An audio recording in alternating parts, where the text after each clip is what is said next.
Good morning, Jackednnerdy fans. Jeremy here with my full non-spoiler review for the brand new Hunger Games prequel, A Ballad of Songbirds and Snakes. Before we jump into that review though, as always, hit that subscribe button, that way you guys never miss out on a video. And if you do enjoy our content, please make sure you give these videos a thumbs up.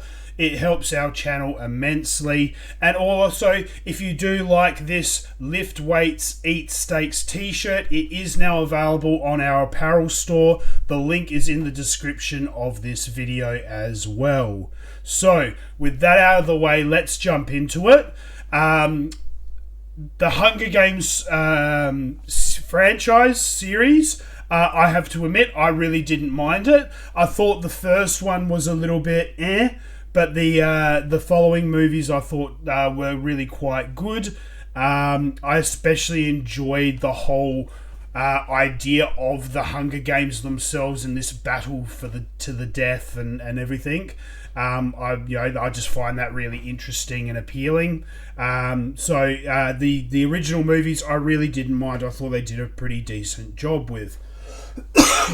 So when they said that they were making this movie, doing a kind of a prequel telling the story of President Snow and how he became kind of the man that he is.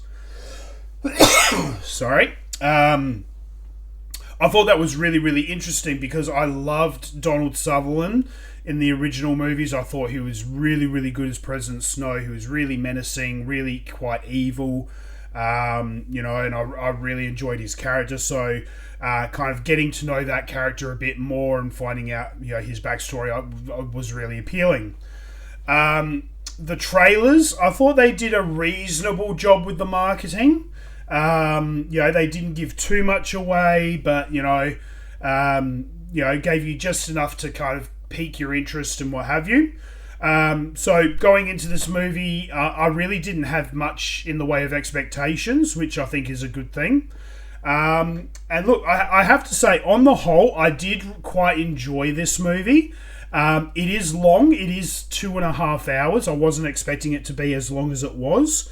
And it's split into 3 kind of parts of his journey, which I thought was a really good way of kind of, doing it. But yeah, look, it was really quite enjoyable. I thought they did a fantastic job overall with the casting. I'll come back to that in a moment. But overall, I thought they did a pretty good job with the casting. The storytelling and the language and the way that they put everything together, I thought was really, really quite good. And, it was interesting seeing, Panem and the capital, really kind of like, you see a little bit of it during the war, the Great War that they talk about, but then also, the first, I think it's the first 10 years following the end of the war. So, it's not this big grand thing that you see in like the other Hunger Games movies. It's still very much being built and developed and things like that. So, they did a really, really good job on that as well, I felt. Story-wise and also visual-wise, absolutely fantastic. I thought they did a really good job there. Now, the casting. So, this film has an absolutely massive cast. I can't even list all the different actors and actresses that are involved, but I'll start with the things that they did right. Okay, they brought back Jason Schwartzman, as the grand, like the commentator, the host of the Hunger Games, to the public. Which I absolutely loved him in the other movies. I thought he did a fantastic job. So having him in there, coming back and reprising his role was really, really good. Viola Davis, who you would have seen in the trailers and what have you. She's just absolutely incredible, and her character is just absolutely certifiably insane, and she does a fantastic job of displaying that. Peter Dinklage, I mean, he's absolutely fantastic. I've never had anything bad to say about Peter Dinklage. I think he's a fantastic actor. And he definitely does a great job in this film. His character is, very much. I feel very misunderstood. I think he does a very good job in this film of portraying, all these different emotions and these different sides to his character and what have you. You'll either absolutely love him or you absolutely hate him. Or like me, you'll pity him. So absolutely love Peter Dinklage in this film. Tom Blyth, who plays the young President Snow, I thought he was absolutely fantastic. He did a really, really good job considering the magnitude of the role and the shoes that he was stepping into in being a young version of Donald Sutherland and what have you. Sorry, I'm still getting over this thing from last week. So, Tim Blyth did absolutely phenomenal job as a young President Snow. I think it was his cousin, Tigress, which I think is an absolutely absurd name for a human, but Tigress, who's his cousin. The young actress was her name Hunter Schafer. She did a very, very good job in her role. I thought she was really quite good and very convincing. She did a great job of portraying her role. I never doubted her for a second, and her love in that role for her cousin, President Snow.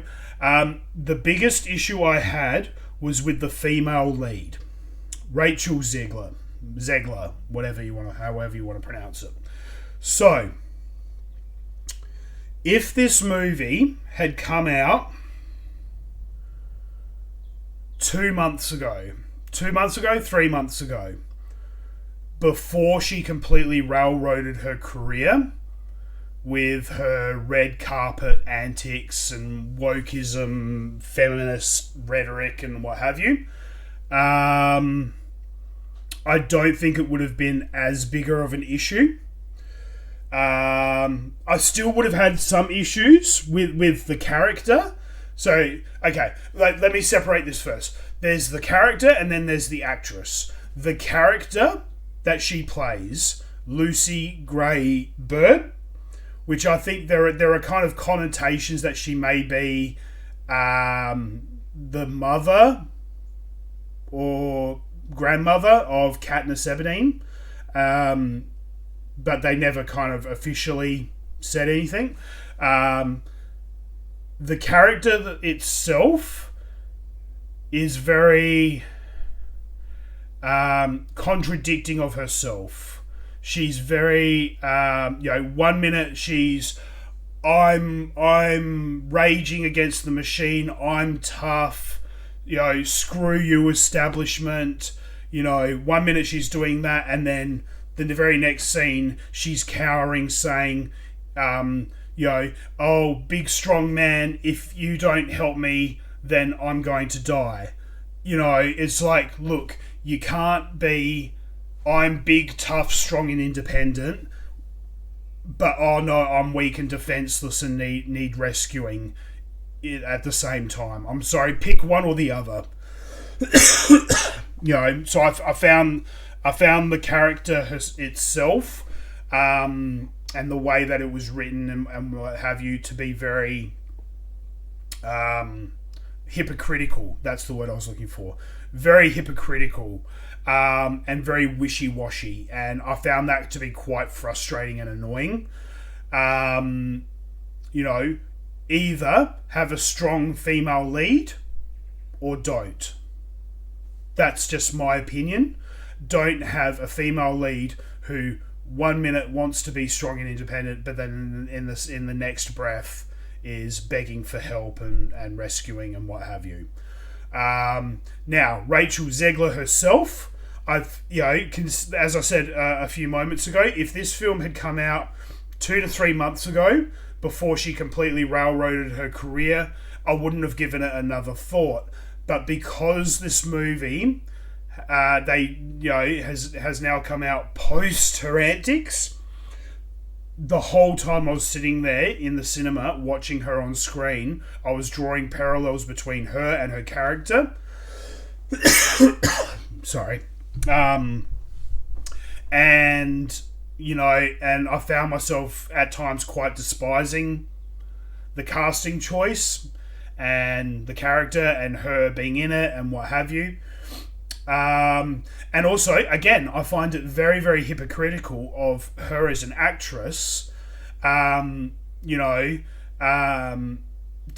on these types of roles, but then going out on the red carpet and completely going